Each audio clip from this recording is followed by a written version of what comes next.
mostrar para vocês como eu preparo massa fresquinha em casa. Antes da gente começar o preparo de fato, vou ensinar uma continha que você vai fazer toda vez para calcular a quantidade por pessoa. A massa básica, por pessoa, você calcula 100 gramas de trigo e um ovo inteiro. Então, se você estiver fazendo massa para 4 pessoas, por exemplo, serão 400 gramas de trigo e 4 ovos inteiros. Pode ser misto de trigo ou sêmola, por exemplo, 70 gramas de farinha e 30 gramas de sêmola por pessoa. Essa seria uma proporção de 70% de trigo para 30% de sêmola. Além disso, ao invés dos ovos inteiros, podemos usar apenas gemas. Por exemplo, 100 gramas de farinha para 4 gemas. Ou misturar metade ovos inteiros e metade gemas. Por exemplo, em 400 gramas de farinha, usar 2 ovos inteiros e 8 gemas no lugar dos últimos 2 ovos inteiros.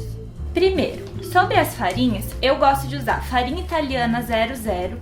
Ela é uma farinha mais pura, mais branca e bem fininha.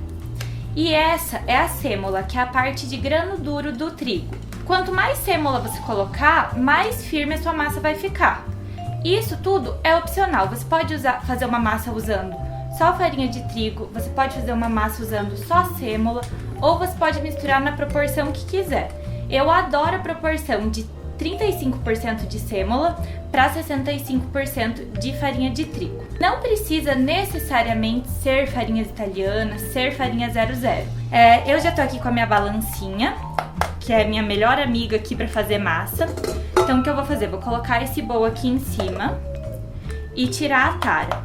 Feito isso, eu vou usar meu celular para calcular a quantidade de farinha e de sêmola. Eu vou fazer uma quantidade de massa para 3 pessoas. Então seriam 300 gramas de farinha. Como eu quero colocar 35% de sêmola, eu vou colocar 300 menos 35%. Então eu vou usar 105 gramas de sêmola.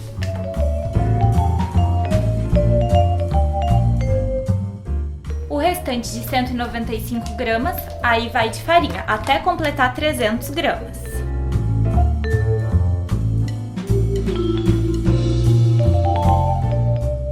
Então os ovos é aquilo que a gente estava conversando ali no quadrinho sobre as proporções e as quantidades. Para 300 gramas de farinha, eu usaria 3 ovos inteiros. Mas como eu quero uma massa mais amarelinha, eu vou usar 2 ovos inteiros e o terceiro ovo eu vou substituir por 4 gemas.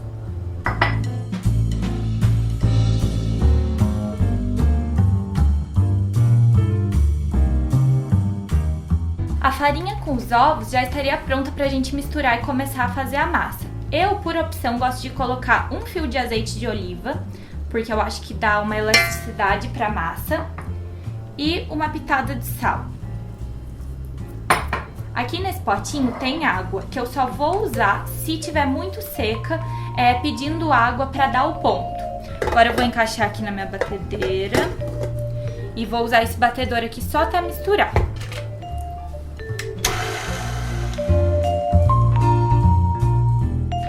Quando ele deu essa primeira misturada aqui, eu vou trocar de batedor e vou colocar o batedor gancho, ele que tem mais força para bater massas pesadas.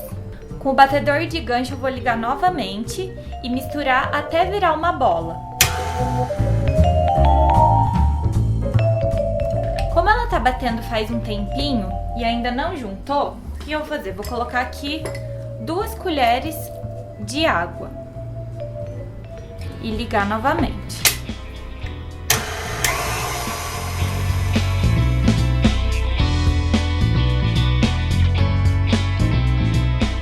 Bom, a massa já virou uma bola aqui e quando a minha batedeira começa a pular muito, eu não gosto de ficar judiando muito dela. Então eu já desligo e continuo sovando na mão. A sova faz com que a massa fique bem lisinho e uniforme. E é nesse momento que a gente ativa o glúten do trigo. Claro que todo esse processo que a gente fez aqui na batedeira, que ela misturou, pode ser feito à mão. Eu uso porque facilita muito a vida. Particularmente o que eu não gosto de fazer à mão é abrir a massa e cortar. Acho que um cilindro faz muita diferença, assim, porque ele fica mais uniforme, bem mais liso. Gente, aquelas 2 colheres de água que eu coloquei enquanto estava batendo já foram suficientes para dar ponto na massa. Se você começar a sovar e sentir que ela tá grudando na bancada, na sua mão, o que você vai fazer? Vai colocar mais farinha, porque ela tá muito úmida. Se acontecer o contrário, você estiver sovando e ela não juntar, ficar espalhando o trigo, você vai colocar mais água, porque tá faltando hidratação. Isso é bem aos pouquinhos, a farinha polvilhando, a água é de colher em colher para não correr o risco de passar.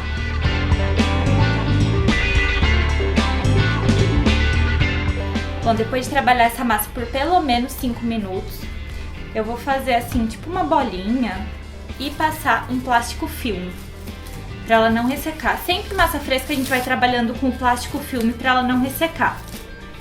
Agora essa massa aqui, ela precisa descansar pelo menos meia hora para relaxar o glúten. Enquanto a massa descansa, vamos falar aqui um pouquinho sobre os acessórios. Eu vou usar o meu kit do Pasta Roller, que ele acopla aqui na minha batedeira. Então ele é assim, ele vem com um pincelzinho pra gente limpar depois. O cilindro e o de fettuccine, que é mais larguinho, esse que eu vou usar. Gente, sobre o acessório, é claro que não precisa ser esse acessório. Eu adoro ele, indico muito pra quem tem KitchenAid, pra quem quer investir, né? Ocupa pouco espaço, uma caixinha dessa. Mas assim, você tendo um cilindro simples, um cortador simples de manivela ou daqueles elétricos de pôr na mesa, tá ótimo, sabe? É só porque o resultado quando você passa a massa pelo cilindro fica bem melhor, porque a massa fica bem lisa e a espessura dela fica uniforme. Se a gente não tem muita habilidade na hora de abrir, acaba ficando um lado mais alto, um lado mais baixo, e no cilindro fica sempre bem uniforme e lisinho. Sobre o varal. O varal é o seguinte, eu uso muito mais por conveniência do que para secar a massa. Porque se eu não tivesse um varal, o que eu teria que fazer? Pegar várias formas ou pegar essa bancada aqui e enfarinhar ela inteira para ir espalhando a massa para ela não grudar. O varal me facilita a vida porque ele só ocupa esse espaço e eu não preciso enfarinhar nada. Eu vou colocando primeiro as placas, depois as placas cortadas aqui e mantenho aqui até a hora de cozinhar e servir. Então eu não uso meu varal para secar a massa de fato, eu nunca fiz massa para secar e guardar. Se você quiser fazer, eu sei que precisa usar um anti-mofo, então vou dar uma pesquisadinha sobre isso. Para guardar no freezer, para congelar, não precisa secar tanto. Deixa secar um pouquinho ali, só para ela perder um pouco da umidade, evitar de grudar. E já coloca direto no pote que você vai congelar. Do freezer, não precisa descongelar. É só pegar do freezer e colocar direto na panela com água fervente. Água fervente com sal, você vai colocá-la congelada mesmo, dá o tempo de cozimento, tira, escorre e junta ao molho da sua preferência. Bom, a massa descansou 30 minutos na geladeira e agora eu vou começar a abrir ela aqui no cilindro.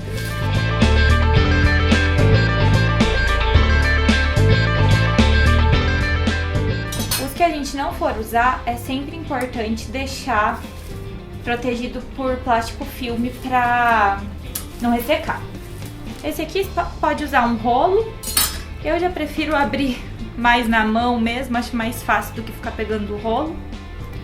Então vou ligar aqui. E sempre trabalhar com farinha para não grudar no acessório. Vou deixar mais fininho. Dobro as pontinhas para ajeitar, fazer uma placa um pouco mais uniforme. E agora aqui, quanto maior o número aqui, menor a espessura aqui. Então eu passei para o número 2 e ele vai afinando. Não precisa estar jogando farinha toda hora, mas se você sentir que a sua massa está um pouco úmida, tá resistente aqui, pegando um pouquinho, dá uma passadinha de farinha aqui ou joga um pouquinho aqui.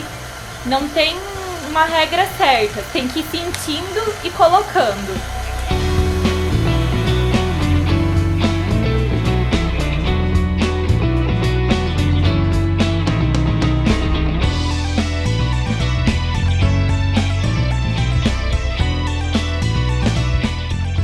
Vou passar passar uma última vez aqui pelo cilindro. Hoje eu fui até a espessura 6. E daí o que eu vou fazer? Vou colocar aqui no varal, voltar isso aqui pro 1, pra eu abrir os outros pedaços de massa. Então eu vou fazer tudo de novo, o que eu já fiz aqui, até acabar, e tá tudo aqui no meu varalzinho.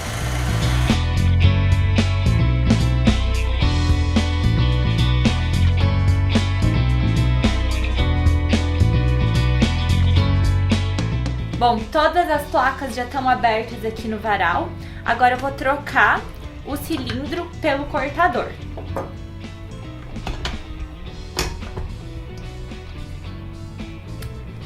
Essas placas que estão maiores, eu vou cortar antes para não ficar, uma massa muito grande.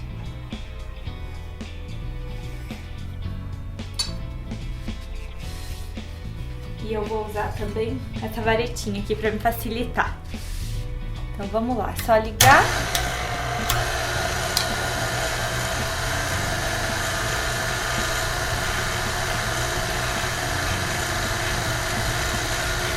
Olha que lindo! E daí volta pro varal, até a hora de cozinhar.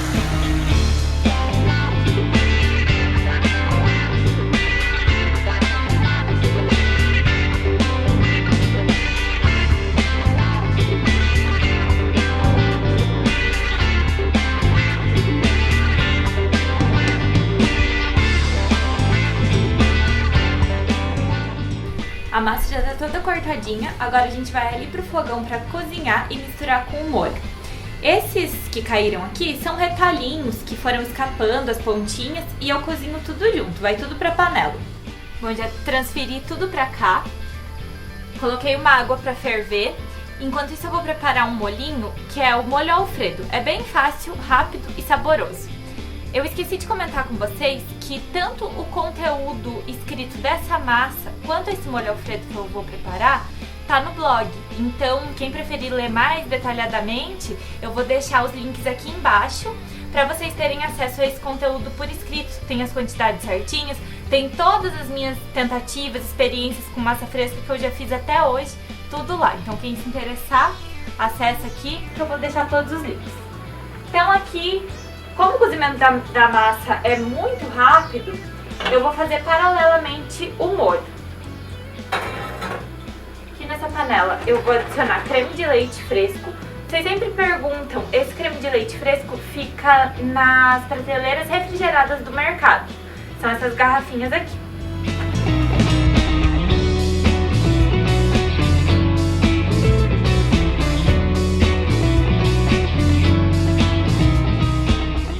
E vou levar junto manteiga. Bom, liguei o fogo e misturei aqui o creme de leite fresco com a manteiga. Agora a gente espera essa manteiga derreter. Mexe de vez em quando, só se precisar.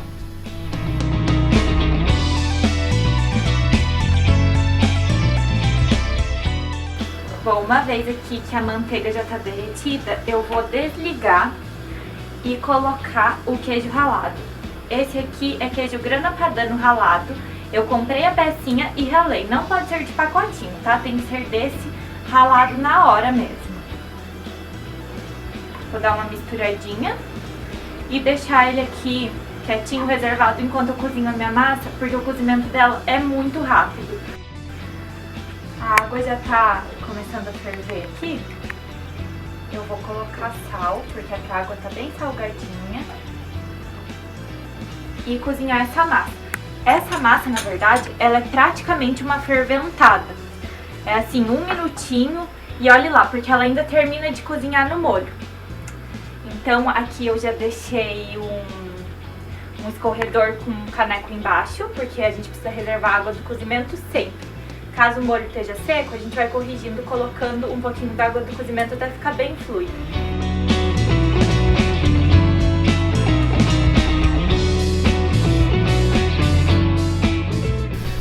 Vamos pegar toda a massa aqui que eu tirei do varal transferir para a panela e dar uma soltadinha assim levemente com o garfo. Agora aqui, gente, eu nem conto o tempo, mas é como eu disse, assim, é uma ferventada, porque eu quero que ela termine de cozinhar aqui no molho. Vou desligar e ligar aqui o fogo baixinho pro molho e escorrer essa massa. Lembrando que precisa guardar a água do cozimento pra gente usar se precisar.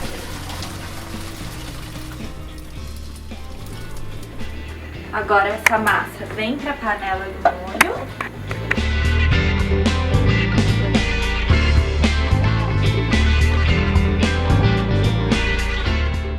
Aí a última coisa que vai nesse molho vai ser noz moscada, que eu vou ralar aqui na hora.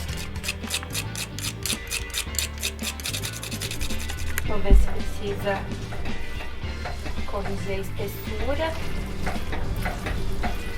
Eu vou pôr um pouquinho de água do cozimento pra garantir. Inclusive eu vou usar aqui, ó, o restinho do creme de leite. Eu adoro aproveitar tudo que fica restinho, não jogar fora.